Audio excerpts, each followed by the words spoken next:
Attorney general Anwar Mansoor ओहदे से मुस्ताफी हो गए। इस्तीफा सदर मुमलिकत को इरसाल कर दिया गया। अटॉर्नी जनरल अनवर मंसूर की फौरी तौर पर इस्तीफा कबूल करने की इस्तदा। मतन में लिखा कि पाकिस्तान बार काउंसिल ने तैनाती पर सवाल उठाए थे। सुप्रीम कोर्ट, सिंध और कराची बार का ताहयात रुकन हूँ। इस सूरत हाल की रोशनी में ओहदे से मुस्ताफी हो रहा हूँ। दूसरी जानिब वजारत कानून ने अटॉर्नी जनरल के अदालत में दिए गए बयान से लाताल्लुकी का इजहार कर दिया। वजारत कानून ने जवाब सुप्रीम कोर्ट में जमा करा दिया। जवाब में यह कहा गया है कि अटॉर्नी जनरल ने जो बयान दिया उसकी इजाजत हुकूमत से नहीं ली गई। अहम खबर जिससे आपको अपडेट कर रहे हैं, अटॉर्नी जनरल अनवर मंसूर ओहदे से मुस्ताफी हो गए। इसी हवाले से मज़ीद तफसीलात जानेंगे अपने नुमाइंदा इमरान वसीम से। इमरान वसीम, क्या इत्तलात है? हमारे नाज़रीन को एक बार फिर से अपडेट कीजिएगा कि अदालत में उन्होंने क्या बयान दिया था जिससे वजारत कानून ने लाताल्लुकी का इजहार किया और इस्तीफे की बुनियादी वजह क्या सामने आ रही है? जी बिल्कुल, अटॉर्नी जनरल की जानिब से परसों जब काजी फाइज ईसा केस की सुप्रीम कोर्ट में समाअत हो रही थी मंगल के रोज, तो अटॉर्नी जनरल ने अपने दलाइल का आगाज करते हुए ये कहा था कि जस्टिस काजी फाइज ईसा के वकील ने इस मुकदमे के आगाज में ये एतराज उठाया था जस्टिस इजाजुल एहसन और जस्टिस सरदार तारिक मसूद पर कि वो इस बेंच में नहीं बैठने चाहिए, जिसके बाद वो दोनों जजेस बेंच से अलग हो गए थे। तो अटॉर्नी जनरल ये कहना चाह रहे थे कि जस्टिस काजी फाइज ईसा, जिनके खिलाफ सदारती रेफरेंस जो है वो हुकूमत ने दायर किया है, अपनी मर्जी का बेंच बनवाना चाहते थे, इसीलिए बेंच पर उन्होंने एतराज उठाया। और उन्होंने मजीद ये भी कहा कि जस्टिस काजी फाइज ईसा ने जो दरखास्त सुप्रीम कोर्ट में सदारती रेफरेंस के खिलाफ दायर की है, ये दरखास्त कहाँ तैयार हुई, किसने तैयार की और कौन कौन इस दरखास्त के प्रेवी हैं, मुझे सब इल्म है, लेकिन मैं इस पर ज्यादा बात नहीं करूंगा। जिस पर अदालत में बैठे जो जजेस थे, 10 रुकनी जो बेंच था, उनकी जानिब से सख्त बरीमी का इजहार जो है वो किया गया था।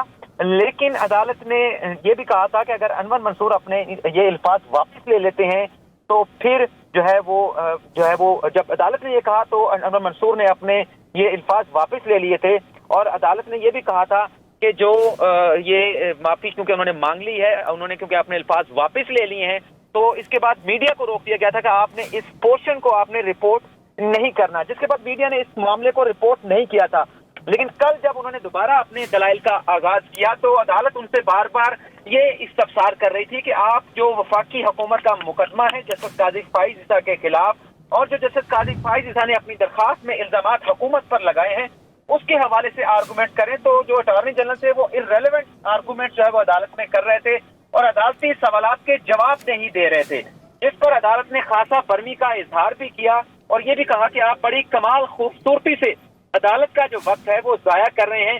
जिस पर अदालत ने ना सिर्फ उन्हें ये कहा कि आइंदा समाज पर आप तैयारी करके आएंगे, बल्कि अदालत ने उनके गुज़िश्ता रोज के बयान का भी नोटिस देते उन्हें ये कहा कि आपने जो कल एक स्वीपिंग स्टेटमेंट दिया था, उस हवाले से आपके पास जो भी डॉक्यूमेंट्स हैं वो आप रिकॉर्ड पर लेकर आएंगे, और अगर आपके पास कोई डॉक्यूमेंट्स नहीं है तो फिर आपको तहरीरी माफी जो है वो अदालत से मांगना होगी। और कल जब अदालत ने ऑर्डर जारी किया था तो उसी वक्त ही जो अदालत के कॉरिडोर्स में जो वकला मौजूद थे या जो कानून के शोबे से ताल्लुक रखने वाले जो लोग मौजूद थे, उन हल्कों ही जाने से कहा जा रहा था कि अटॉर्नी जनरल का अब अपने ओहदे पर बरकरार रहना जो है वो मुमकिन नहीं रहा। तो इस बात का इम्कान है कि बहुत जल्द उनका इस्तीफा जो है वो आ सकता है, और आज वही हुआ कि उनका इस्तीफा भी आया।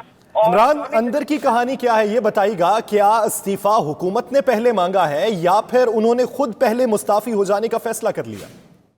देखिए, जो सिनेरियो बना है उस सिनेरियो का वो सिनेरियो यही बताता है कि उस सिनेरियो के बाद जो कल सुप्रीम कोर्ट ऑफ पाकिस्तान के 10 रुकनी बेंच में हुआ था, उसके बाद हुकूमत को भी इस्तीफा मांगने की इतनी जो है वो जरूरत नहीं थी जितना कि खुद अटॉर्नी जनरल के लिए लायबिलिटी बन गई थी कि आप वो अपने ओहदे पर ना रहें, क्योंकि वो अदालत के सवालात के भी जवाब नहीं दे पा रहे थे, अदालत का मुकदमा भी जो है वो उसका दिफा नहीं कर पा रहे थे, सदारती रेफरेंस का दिफा नहीं कर पा रहे थे। तो उन पर ये इस्तीफा एक किस्म की लायबिलिटी बन गई थी। और जो इस्तीफा उन्होंने किया है उसमें उन्होंने जवाब तो यही पेश किया है कि पाकिस्तान बार काउंसिल और सुप्रीम कोर्ट बार एसोसिएशन की जानिब से उनसे इस्तीफा मांगा। जवाब उन्होंने ये पेश किया कि पाकिस्तान बार काउंसिल ने तैनाती पर सवाल उठाए थे, लेकिन यहां पर यह भी सवाल उठता है कि आप इतने अरसे से तैनात थे तो अब आकर क्यों ये फैसला किया कि मुस्ताफी हो जाऊं? बहुत शुक्रिया इमरान वसीम इस हवाले से अपडेट करने के लिए।